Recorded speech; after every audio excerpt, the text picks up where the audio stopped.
Hello and welcome back. I hope these last few weeks of preparation have been treating you fairly, because I know exactly what this stretch feels like. That mix of momentum and quiet exhaustion that comes with reading for an examination that will decide the shape of the next several years of your life. Take a breath, because today gives you something genuinely useful. This is the Sociology Desk, issue 071, and today we are working with two events. One is a street protest that forced a sitting union minister to resign. The other is a United Nations report that names caste and gender as compounding, not simply adding, forms of oppression. Both are exam gold if you know which thinker to reach for. Let us begin. Our first event belongs to paper 2, under Visions of Social Change in India, specifically the subunit on education and social change. Here is what happened.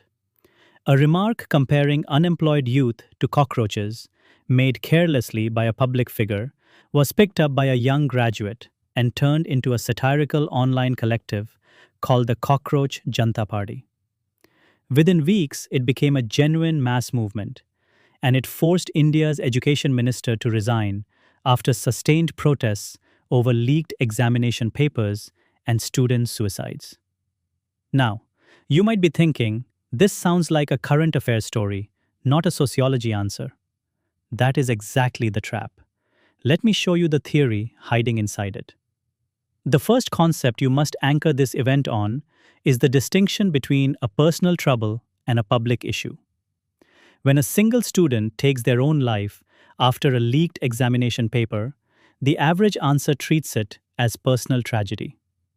But sociology asks you to see further. If this is happening to thousands of students across the country, tied to a single structural cause, the failure of an examination system and a labor market that cannot absorb its own graduates, then it stops being personal and becomes public. This is precisely the move that separates description from sociological analysis. You are not being asked to feel sympathy for the protesters in your answer. You are being asked to demonstrate that you can see the structure behind the biography. Now let us go one layer deeper, because a top-scoring answer never stops at one thinker. Indian sociologist A.R. Desai read nationalist and agrarian movements dialectically, meaning he saw them as products of contradictions built into a particular stage of development, not as random eruptions. Apply that here. India expanded higher education at enormous scale, promising graduates upward mobility. The labor market did not expand fast enough to absorb them. The Cockroach Janta Party is the dialectical result of that unresolved contradiction. But here is the twist you must add for full marks.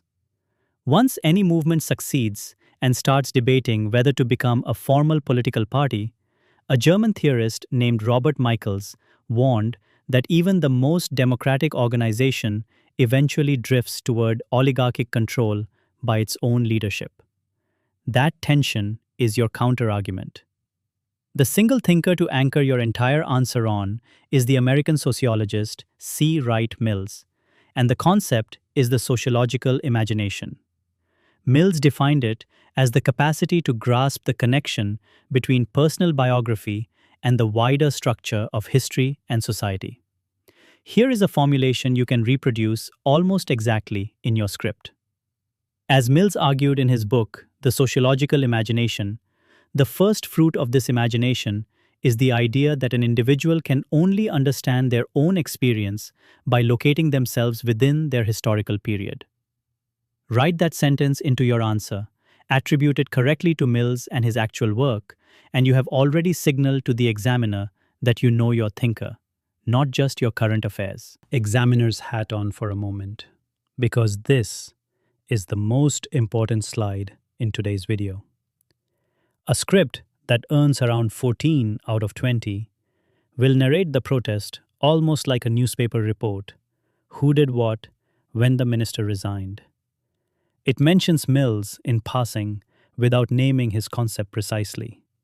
A script that earns 18 or 19 out of 20 opens instead with the structural claim. the disjunction between credential expansion and employment absorption. It names the sociological imagination exactly, attributes it to Mills, and uses the resignation in one or two sentences as evidence, never as the main story. It then brings in a counterthinker, Michels or Desai, and closes on the unresolved contradiction rather than celebrating victory. Remember this refrain, because I will repeat it every day. The current event is your evidence, the theory is your destination. Here is a probable question you should practice from this event. In the light of the Cockroach Janta Party protests of 2026, critically examine C. Wright Mills' concept of sociological imagination as a tool for connecting personal biography to structural crisis. Try writing this in exactly 250 words, following the structure I just gave you, before you move to the next segment. Our second event belongs to Paper 1, under Stratification and Mobility, specifically the dimension of gender, ethnicity, and status within stratification theory. In July 2026, the United Nations Special Rapporteur presented a report to the Human Rights Council describing what she called tripartite marginalisation, the way caste, gender, and poverty combine in South Asia to produce a form of injury that is worse than any single disadvantage added on its own. Now, you may be wondering how a global human rights report becomes a sociology answer rather than a general studies answer. The answer lies in one specific concept, and it did not come from India at all.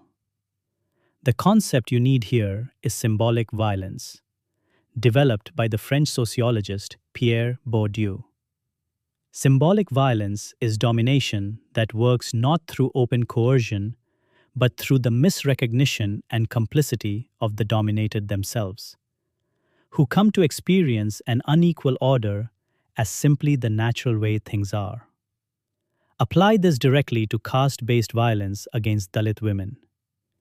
It remains persistently under-prosecuted precisely because it gets absorbed into an unquestioned social order rather than registered as a rupture of that order. That is your opening structural sentence, not a definition of caste or of gender.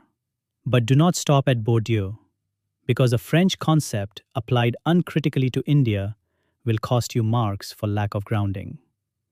Bring in Gail Omvet, who insisted that caste and patriarchy in India are not two separate systems, but a single fused structure, and that organized anti-caste and women's movements, not law alone, have historically done the most to break the naturalization Bourdieu describes.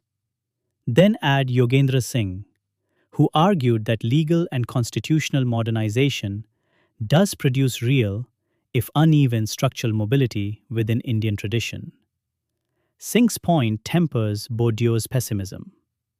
Together, these three thinkers give you a complete argument. Domination is absorbed. Movements have broken that absorption, and constitutional mechanisms have only partially succeeded. If you can only remember one thinker from this event, make it Pierre Bourdieu. Here is a formulation to carry into your answer.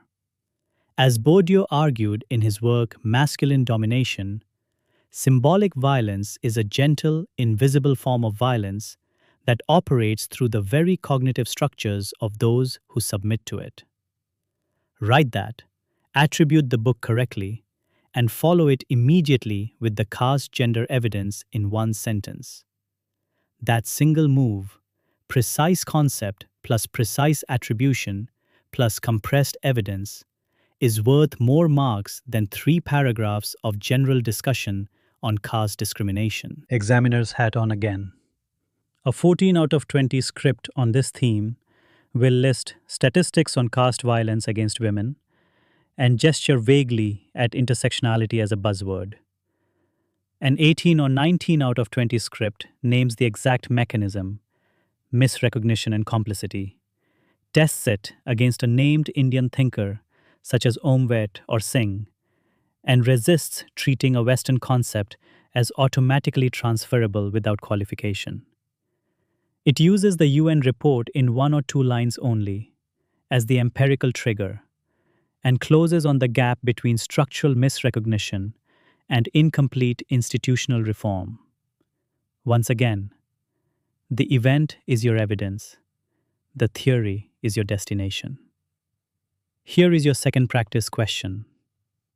Is Pierre Bourdieu's concept of symbolic violence, developed in a European context, adequate to explain the persistence of caste-based violence against women in India? Comment. Notice the verb comment, which demands a grounded opinion, not a summary. Take a position and defend it with both Bourdieu and an Indian counter-thinker. Let us tie today together in 5 points. First, C. Wright Mill's sociological imagination is your anchor whenever a personal tragedy reveals a public structural failure, as with the examination leak protests. Second, Pierre Bourdieu's symbolic violence explains domination that persists because it is misrecognized as natural, as with caste-based violence against women. Third, in both cases, a full-mark script always brings in a second, contrasting thinker, Michel's or Desai in the first case, Omvet or Singh in the second. Fourth, the current event earns you at most 1 or 2 sentences of space in a 20-mark answer. The rest belongs to theory. Fifth, close every such answer on the unresolved structural tension, never on the comfortable sense that the story has a happy ending. That is today's brief. I know the road to this examination is long, and some days it will drain you more than it inspires you. But the aspirants who keep showing up, day after day, quietly building this habit of connecting theory to the world around them, are the ones who eventually separate themselves from the rest. If you would like the full written brief with the complete model answers, the answer skeletons, and the examiner notes for every event we cover, including one from today that we have deliberately held back from this video, you can simply leave your email in the comments or write to us at team@upscdesk.com, and we will share the subscription details. Until tomorrow, keep writing, keep sharpening the link between the news and the theory,